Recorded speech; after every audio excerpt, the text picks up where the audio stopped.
Hi friends, ఈరోజు మనం Lilliput అనే చిన్న పిల్లల కథను చూద్దాం.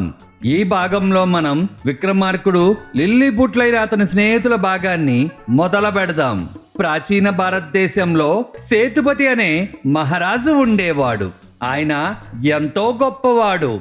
ఆయన ఎంతో పెద్ద రాజ్యాన్ని పరిపాలిస్తూ ఉండేవాడు. ఆయన వద్ద విక్రమార్కుడనే సైన్యాధికారి ఉండేవాడు. విక్రమార్కుడి ధైర్య సాహసాల గురించి దేశ విదేశాల్లో చర్చలు జరుగుతూ ఉండేవి.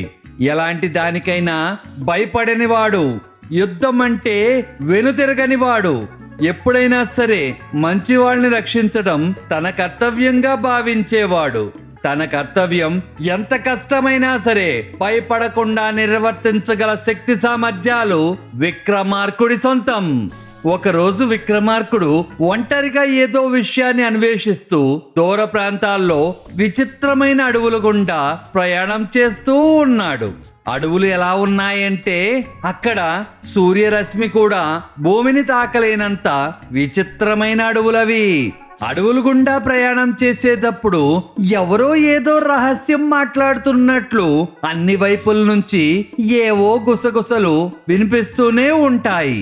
ఇన్ని జరుగుతున్నా భయం అంటే ఏంటో తెలియని విక్రమార్కుడు ఆ అడవి గుండా ప్రశాంతంగా నడుస్తూ ఏమి జరుగుతోందనేది క్షుణ్ణంగా పరిశీలిస్తూ ముందుకు సాగాడు.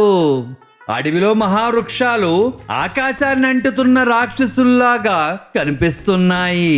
అలాగే గోడల మీద, చెట్ల మీద లతలు వయ్యారంగా మెలికలు తిరుగుతూ, అలాగే విచిత్రమైన శబ్దాలు, విచిత్రమైన జంతువుల అరుపులతో ఆ ప్రాంతమంతా మారుమోగసాగింది.